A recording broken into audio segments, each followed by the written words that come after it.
Hello everyone, welcome to मिनिकमेट्स। आज का जो हमारा टॉपिक है वो है डायलेटेड कार्डियोमायोपैथी। हमारे पास डायलेटेड कार्डियोमायोपैथी जो है one of the most common form है। जितने भी हमारे पास हार्ट के मसल्स मायोसाइट की मायोपैथीज होती है उनमें हमारे पास डायलेटेड कार्डियोमायोपैथी सबसे मोस्ट कॉमन है। और हमारे पास डायलेटेड कार्डियोमायोपैथी में क्या होता है कि ओवरऑल हार्ट के जो 4 चैम्बर्स है उन सब की इनलार्जमेंट होती है या डायलेशन होती है, dilation of all chambers of the heart. और इस कार्डियोमायोपैथी को जो है सिस्टोलिक कार्डियोमायोपैथी भी कहते हैं, क्योंकि इसमें हमारे पास सिस्टोलिक डिसफंक्शन होता है। क्योंकि हार्ट इतना ज़्यादा, अगर आप यहाँ पर देखिए, ये हमारे पास नॉर्मल हार्ट की उसकी लेंथ है, और अगर डायलेटेड कार्डियोमायोपैथी की तो इसमें इतना ज़्यादा इनलार्ज हुआ है कि हमारे पास जो रेडियस है वो बहुत ज़्यादा इंक्रीज़ हो गया है, और हमारे पास टेंशन जो है मसल्स में वो भी डिक्रीज़ हो गया है। अकॉर्डिंग टू लैप्लेस लॉ जो है, हमारे पास इतना ज़्यादा अगर रेडियस इंक्रीज़ हो जाए तो हमारे पास प्रेशर जो है कम डेवलप होता है, इसलिए हमारे पास यहाँ पर इजेक्शन फ्रैक्शन कम होता है। तो इसको हमारे पास दूसरा नाम इसको कहते हैं सिस्टोलिक कार्डियोमायोपैथी। और इसके साथ साथ इसको दूसरा नाम कंजेस्टिव कार्डियोमायोपैथी भी कहते हैं, क्योंकि प्रोग्रेसिवली हमारे पास डायलेटेड कार्डियोमायोपैथी जो है it leads to congestive cardiac failure. तो ये हमारे पास progressively resulting in congestive heart failure, जो इसका टिपिकल मोड ऑफ प्रेजेंटेशन है डायलेटेड कार्डियोमायोपैथी का। जो काजेज़ है हमारे पास डायलेटेड कार्डियोमायोपैथी के, तो हमारे पास 20 to 50% जेनेटिक काजेज़ होते हैं, और इसके अलावा बाकी जो है वो related to some other condition है। जैसे फॉर एग्जांपल अल्कोहल पेशेंट में जो है डायलेटेड कार्डियोमायोपैथी होती है। सर्टन मेडिकेशन जिसमें मोस्ट कॉमनली हमारे पास एंटी ट्यूमर ड्रग्स जो है एंटी कैंसर डॉक्सीरूबिसिन, वो हमारे पास इंपॉर्टेंट है जो काज करते हैं डायलेटेड कार्डियोमायोपैथी। इसके अलावा कोकेन और वायरल इन्फेक्शन जिसमें हमारे पास मोस्ट कॉमन कॉक्साकी बी वायरस और एंटेरो वायरस, ये हमारे पास मोस्ट इंपॉर्टेंट डायलेटेड कार्डियोमायोपैथी के। कॉक्साकी बी वायरस जो है ये हमारे पास इन्फेक्टिव एंडोकार्डाइटिस भी काज करता है और डायलेटेड कार्डियोमायोपैथी भी काज करता है। और पैरासिटिक इन्फेक्शन में हमारे पास जो चागस डिजीज़ है वो भी हमारे पास डायलेटेड कार्डियोमायोपैथी काज करवा सकता है। और इसके अलावा जो हमारे पास अदर उसमें हमारे पास iron overload, for example haemochromatosis और pregnancy induced dilated cardiomyopathy, pregnancy में भी हमारे पास डायलेटेड कार्डियोमायोपैथी होती है। तो ये हमारे पास मेन काजेस है। इनका निमोनिक जो है वो हमारे पास है ABCCCDHP। ए से हमारे पास अल्कोहल आता है, बी से हमारे पास आता है वेट बेरी बेरी, जो हमारे पास थायमीन की डिफिशिएंसी की वजह से हो सकता है। सी में हमारे पास कोकेन, और एक और सी हमारे पास चागस डिजीज़, और तीसरा जो सी है हमारे पास वायरल इन्फेक्शन कॉक्साकी बी वायरस। इसके साथ हमारे पास डी जो है एंटी कैंसर ड्रग डॉक्सीरूबिसिन, और एच जो है हमारे पास हीमोक्रोमेटोसिस, और पी हमारे पास प्रेगनेंसी। तो ये हमारे पास निमोनिक है ABCCDHP ऑफ डायलेटेड कार्डियोमायोपैथी। इसके अलावा अदर काजेज हमारे पास जो डायलेटेड कार्डियोमायोपैथी के है उसमें हमारे पास मायोकार्डाइटिस हो सकता है, जो हमारे पास अगर सिवियर हो तो उसमें हमारे पास अगर पूरा मायोकार्डियम इन्वॉल्व हो तो वो भी हमारे पास डायलेटेड कार्डियोमायोपैथी काज करवा सकता है। इसके अलावा सिग्निफिकेंट कोरोनरी आर्टरी डिजीज़ जो है उसमें भी हमारे पास डायलेटेड कार्डियोमायोपैथी होती है।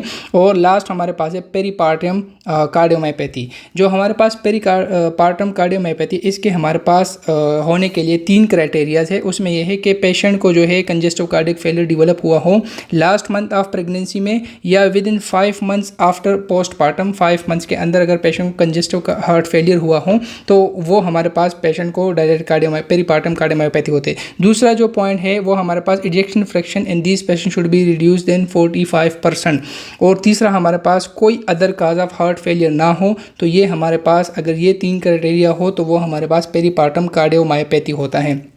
अब इसमें हमारे पास जो डायलेटेड कार्डियोमायोपैथी है इसमें हमारे पास वेंट्रिकुलर मास तो इंक्रीज़ हो जाता है, लेकिन हमारे पास जो वाल थिकनेस है वो हमारे पास नॉर्मल होता है या रिड्यूस होता है। इस तरह के कार्डियोमायोपैथी को ईसेंट्रिक कार्डियोमायोपैथी भी कहते हैं।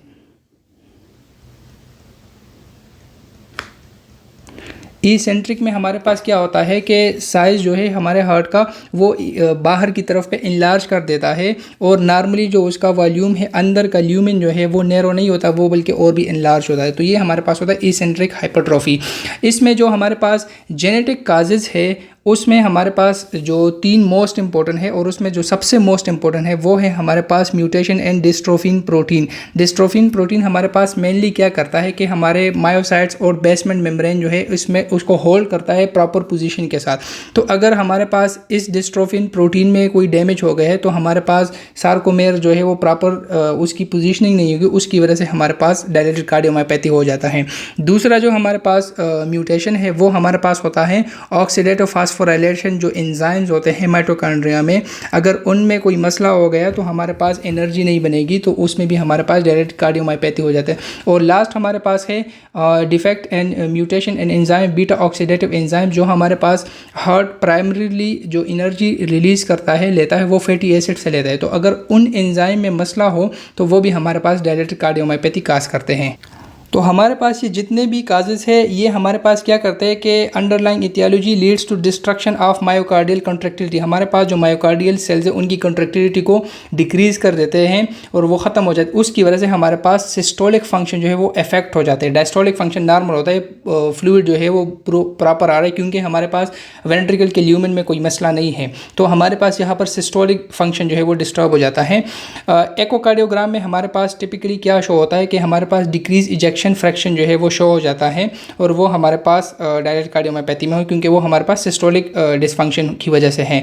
तो कम्प्लिकेशन जो हमारे पास इसमें इंक्लूड है वो हमारे पास म्यूरल थ्रोम्बाई है और इसके अलावा कार्डियक एरिथमियाज है। जो म्यूरल थ्रोम्बाई है, जितना ज़्यादा ब्लड एकमुलेट होगा और ब्लड की प्रॉपर्टी है कि इसमें फिर थ्रोम्बाइज वगैरह बन जाते हैं, तो वो हमारे पास म्यूरल थ्रोम्बाई और कार्डियक एरिथमिया जो है मोस्ट कॉमन कॉम्प्लिकेशन है डायलेटेड कार्डियोमायोपैथी के। और प्रोग्रेसिवली उसका जो मेन है वो क्या है कि हमारे पास प्रोग्रेसिव कंजेस्टिव कार्डियक फेलियर की तरफ बढ़ जाता है। हमारे पास जो डायलेटेड कार्डियोमायोपैथी का प्रोग्नोसिस है वो पुअर है। 5 ईयर सर्वाइवल जो है वो सिर्फ 25% है। ट्रीटमेंट जो है इसका हार्ट ट्रांसप्लांटेशन है।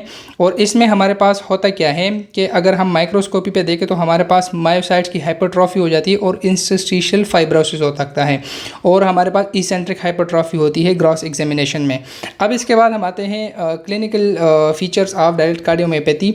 हमारे पास ये जो कंडीशन है डायलेटेड कार्डियोमायोपैथी मेंस में ज़्यादा है as compare to women, 2:1 ratio है। इसके अलावा हमारे पास इनमें फ़ीचर्स होंगे left and right heart failure के। अब हमारे पास लेफ़्ट हार्ट फेलियर का जो सिम्टम है वो हमारे पास आता है पल्मोनरी कंजेशन और इसके अलावा हमारे पास लंग्स क्रैकल साउंड्स हमें मिलेंगे। तो ये हमारे पास जो लेफ़्ट वेंट्रिकल के अगर फेलियर होंगे तो हमारे पास पल्मोनरी सिस्टम इफेक्ट होगा उससे। और राइट हार्ट फेलियर के जो सिम्टम्स हैं उसमें हमारे पास आता है रेज जेवीपी, क्योंकि हमारे पास ब्लड जो है वो एक्यूमुलेट हो रहा है तो हमारा जो जेवीपी है वो रेज हो जाएगा। इसके अलावा हमारे पास हिपेटोमेगेली हो जाएगी। इसके अलावा हमारे पास एसाइटीज़ हो जाएंगी और हमारे पास जनरलाइज्ड एडीमा हो जाएगा एनएसआर का। तो ये हमारे पास सिम्टम्स होते हैं right and left heart failure के जो हमारे पास डायलेटेड कार्डियोमायोपैथी में होंगी, जुगुलर वेनस डिस्टंक्शन में होगा।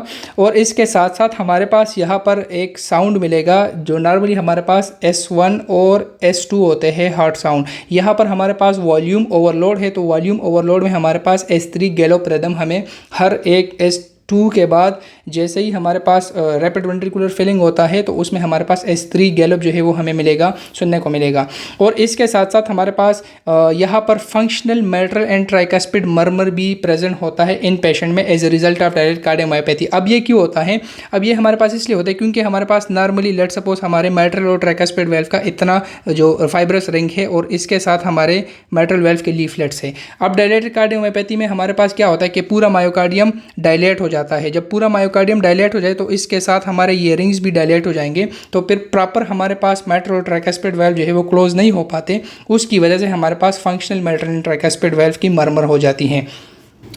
तो डायग्नोसिस ऑफ डायलेटेड कार्डियोमायोपैथी में हम चेस्ट एक्सरे करते हैं। चेस्ट एक्सरे में हमारे पास जितने भी ब्लड वेसल्स है, जो हमारे पास मेन वेसल्स है जो लंग्स के जा रहे हैं, पल्मोनरी वेसल, अयोटा, वो हमारे पास डायलेट हो गए होंगे क्योंकि ब्लड एकमुलेशन की वजह से सारा का सारा जो ब्लड है वो वहाँ पर एकमुलेट हो गया। एको हमारे पास मोस्ट प्रोमिनेंट है। एको में हमें मिलेगा कि हमारे पास जो हार्ट है उसके आल चैम्बर जो है वो डायलेट हो गए और इसके साथ साथ इजेक्शन फ्रैक्शन हमारे पास रिड्यूस हो गया है। एको के हमारे पास दो टाइप से, एक हमारे पास है ट्रांसथोरेसिक इकोकार्डियोग्राफी और दूसरा हमारे पास है ट्रांस इसोफेगियल इकोकार्डियोग्राफी। तो हमारे पास अगर ट्रांसथोरेसिक जो है वो प्रॉपर हमें रिजल्ट शो नहीं करवा रहे तो फिर जो मोस्ट एक्यूरेट है वो हमारे पास ट्रांस इसोफेगियल इकोकार्डियोग्राफी होती है। ईसीजी चेंजेस अगर देखें तो यहाँ पर हमारे पास लो एम्पलीट्यूड आर वेव्स होंगे, वो इसलिए होंगे क्योंकि हमारे पास मायोकार्डिया में फाइब्रोसिस हो गया है और उनकी जो मूवमेंट है, कंट्रैक्टिलिटी जो है वो कम हो गई है, तो उसकी वजह से हमारे पास लो एम्पलीट्यूड आर वेव्स आएंगे। और दूसरा हमारे पास कार्डियक बायोप्सी हम कर सकते हैं, और इसके अलावा जेनेटिक टेस्टिंग करेंगे। जेनेटिक टेस्टिंग अगर हमारे पास कोई फैमिलियल हिस्ट्री हो, जेनेटिक जो हमारे पास रिलेटेड हो डायलेटेड कार्डियोमायोपैथी के, तो हम फिर उनमें जेनेटिक टेस्टिंग भी कर सकते हैं। ट्रीटमेंट अगर देखें हमारे पास, तो ट्रीटमेंट हमारे पास जो डायलेटेड कार्डियोमायोपैथी के वो आपके पास है same as for congestive heart failure, क्योंकि यहाँ पर हमारे पास ये डायलेटेड कार्डियोमायोपैथी जो है वो प्रोग्रेस करके चली जाती है कंजेस्टिव हार्ट फेलियर में। मेडिकल ट्रीटमेंट हमारे पास क्या है, एस इनहिबिटर्स या आर्ब्स एंजियोटेंसिन रिसेप्टर ब्लॉकर्स, और दूसरा हमारे पास है बीटा ब्लॉकर्स, ताकि हम हार्ट की एक्टिविटी को कम करें, उसकी ऑक्सीजन कंजम्पशन कम हो जाए। पोटाशियम स्पेरिंग डायरेटिक स्पाइरोलेक्टोन, और इसके अलावा हार्ट की एक्टिविटी को कंट्रैक्टिलिटी को स्ट्रॉन्ग करने के लिए डिजिऑक्सिन, और हमारे पास जो फ्लूइड एकमुलेशन हुआ है इडीमा वगैरह, उससे लॉस करने के लिए हम डायरेटिक्स यूज़ करते हैं। और अगर मेडिकल ट्रीटमेंट हमारे पास सफिशिएंट नहीं है, तो फिर हम सर्जिकल ट्रीटमेंट की तरफ जाते हैं। सर्जिकल में हम बाईवेंट्रिकुलर पेसमेकर लगा देते हैं, और हम कब करेंगे, उसके क्राइटेरिया हमारे पास ये कि एक तो हमारे पास इजेक्शन फ्रैक्शन जो है वो इक्वल टू या लेस देन 35% हो, और QRS जो है वो हमारे पास ग्रेटर देन या इक्वल टू 120 मिलीसेकंड हो। मीन्स के 3 स्मॉल बॉक्सेस से इक्वल या उससे ज़्यादा हो, तो फिर हम उनमें बाईवेंट्रिकुलर पेसमेकर लगा सकते हैं। इसके अलावा हम वेंट्रिकुलर असिस्ट डिवाइस लगा सकते हैं, और इसके अलावा जो नेक्स्ट है वो हमारे पास इम्प्लांटेबल कार्डियक डिफिब्रिलेटर्स होते हैं, जो एरिथमिया वगैरह डेवलप होते हैं उनको प्रिवेंट करने के लिए। और अगर कोई भी ट्रीटमेंट जो है प्रॉपर नहीं कर रहा, इफेक्ट नहीं कर रहा, तो एट द एंड जो है हमारे पास कार्डियक ट्रांसप्लांट जो है वो लास्ट ऑप्शन होता है डायलेटेड कार्डियोमायोपैथी में। तो ये था हमारे पास जो कार्डियोमायोपैथी में पहला टॉपिक था, डायलेटेड कार्डियोमायोपैथी। इसको हमने डिटेल से डिस्कस किया। आई होप आपको इस वीडियो में आप इस टॉपिक में कोई भी मसला नहीं होगा। अगर आपको कोई भी मसला हो आप मुझसे पूछ सकते हैं, और अगर आप लोगों को ये वीडियो अच्छी लगी हो तो वीडियो को लाइक करें, कमेंट करें, साथ में अपने फ्रेंड्स के साथ भी शेयर करें। इंशाल्लाह मिलते हैं नेक्स्ट वीडियो में।